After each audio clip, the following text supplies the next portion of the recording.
રાજકોટ જિલ્લાના ધોરાજીની આંગણવાડી બહેનો અને આશા વર્કર બહેનો અને આંગણવાડી વર્કર બહેનોએ આજરોજ પોતાની પડતર માંગણીઓને લઈ અનોખી રીતે વિરોધ પ્રદર્શન કર્યું. સમગ્ર ગુજરાત રાજ્યની આંગણવાડી બહેનો, આશા વર્કર બહેનો અને આંગણવાડી વર્કર બહેનોની ઘણા સમયથી પોતાની પડતર માંગણીઓને લઈ અનેક વખત રજૂઆત કરી છે. વિરોધ પ્રદર્શિત કરેલ પણ રાજ્ય સરકાર અને કેન્દ્ર સરકારના બજેટમાં તમામ કામ કરતી બહેનો માટે આ બજેટમાં કોઈ આંગણવાડી બહેનો, આશા વર્કર બહેનો કે આંગણવાડીની વર્કર બહેનોને પડતર માંગણીઓને લઈને આવનાર બજેટમાં કોઈપણ પ્રકારની જાહેરાત ન કરતા બહેનોમાં રોષ અને નિરાશા જોવા મળી છે. ત્યારે ફરી આંગણવાડી હોય કે આશા વર્કર તથા આંગણવાડી વર્કર બહેનોમાં વિરોધના સૂર જોવા મળ્યા છે. આજરોજ ધોરાજીમાં અંદાજે 100 થી પણ વધારે બહેનો એકત્રિત થઈ સરકાર સામે બાંયો ચડાવી છે. ધોરાજીના બાવલા ચોક પાસે આવેલા જનતા બાગમાં સરકાર સામે વિરોધ પ્રદર્શન કર્યું. સરકાર સુધી તમામ માંગણીઓને લઈ રામધૂન બોલાવી વિરોધ પ્રદર્શન કર્યું. 2 દિવસ પોતાની તમામ પ્રકારની કામગીરીઓ બંધ રાખી વિરોધ પ્રદર્શિત કર્યું છે.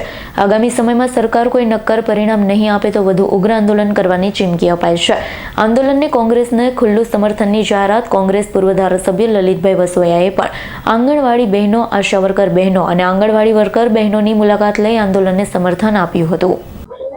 તમારું નામ અને વિગત શું છે? મારું નામ જાગાણી ચેતનાબેન છે, આંગણવાડી કાર્યકર છું. આજે અમારે માંગણી એ છે કે અમે આજે 2 દિવસ અમે સરકારને વારંવાર રજૂઆત કરી છતાં પણ અમારા એક પ્રશ્નનો નિકાલ આવ્યો નથી. એટલા માટે અમે આજથી ને 2 દિવસ સતત હડતાલ ઉપર, અને આંગણવાડી બંધ, પૂરક પોષણ બંધ ને પ્રી સ્કૂલે બંધ, સતત બધી વસ્તુ આજે બંધ રાખીને અમે આજે 2 દિવસની હડતાલ ઉપર છીએ. આજે અહીંયા કરી છે, કાલે અમે રાજકોટ જવાના છીએ. કાલે અહીંયા અમારી મોટી રેલી છે. અમારી માંગ એ છે કે સરકારે આજે બજેટ રજૂ કર્યું તો એમાં અમારો 1 પણ રૂપિયાનું કાંઈ અમારું ધ્યાન જ નથી લીધું અમારા આંગણવાડીનું. અને આજે સરકાર અમારી પાસે બધી કામગીરી લે છે અને અમે એની કામગીરી બધી કરી છે. હોતે પોષણ ટ્રેકરની કામગીરી કરી છે, એને મોબાઈલ આપ્યા છે, એમાં પણ અમે કામગીરી કરી છે. છતાં સરકાર આજે અમારી યારે આવો અન્યાય કરે છે. કારણ કે સરકારને અમે જો વારંવાર રજૂઆત કરી છે છતાં, અને મોબાઈલની જે એ લોકોએ અમને વાયદો આપ્યો તો 2022માં અમે માગણી કરેલી હતી કે અમને નવા મોબાઈલ આપો તો એનું કામ થાય, તો એ વાયદો પણ એને પૂરો કર્યો નથી. એટલે સતત ને સતત અમે આજે કેટલા મહિનાથી આવનાર દિવસોમાં માંગ પૂરી નહીં થાય તો હજુ આનાથી ઉગ્ર આંદોલન. અને જો વારંવાર રજૂઆત કરી છતાં કઈ કોઈ જાતના પ્રશ્નનો નિકાલ આવ્યો નથી. જો હવે આ કોઈ પ્રશ્નનો નિકાલ નહીં આવે તો આનાથી પણ વધારે અમે ઉગ્ર આંદોલન કરશું અને સતત આંદોલનમાં જ રહેશું. અને બધા જ કામથી અમે અળગા રહેશું. અત્યાર સુધી અમે પ્રી સ્કૂલ ને એવું ચાલુ રાખતા હતા, પૂરક પોષણ, પણ હવેથી એ કામ પણ સદંતર બંધ જ રાખશું.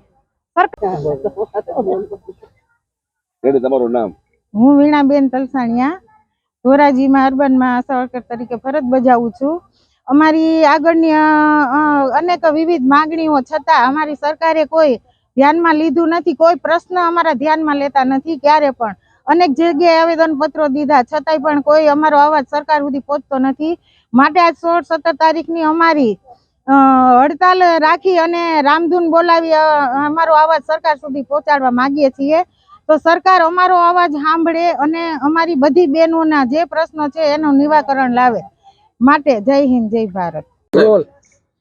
આજે સમગ્ર ગુજરાતની અંદર આંગણવાડીની બહેનો, આશા વર્કર બહેનો એની વિવિધ માંગણીઓને લઈને રાજ્ય સરકાર સામે આંદોલન ચલાવી રહી છે. આ આંદોલનને કોંગ્રેસ પાર્ટી સમર્થન આપે છે અને આ પ્રશ્ન ગુજરાત વિધાનસભાની અંદર પણ કોંગ્રેસ પાર્ટીના ધારાસભ્યો ઉઠાવવાના છે.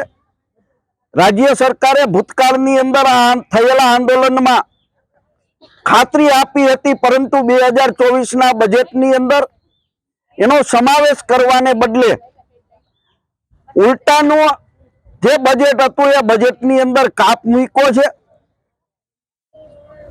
આશા વર્કર બહેનોને, આંગણવાડીની બહેનોને એની પાસેથી જે કામ લેવામાં આવે છે કામના પ્રમાણની અંદર એમને વેતન આપવામાં નથી આવતું. વધારાની કામગીરીઓ પણ કરાવવામાં આવે છે. એમના માટેના જરૂરી બિલો, જે મરી મસાલાના અને બાકીના બિલો હોય એ બિલો પણ ચૂકવવામાં વિલંબ કરવામાં આવે છે. ત્યારે આ આંદોલન સાચું અને વ્યાજબી છે અને અમે એને સમર્થન કરીએ છીએ. Bureau report, S9 news, Dhoraji.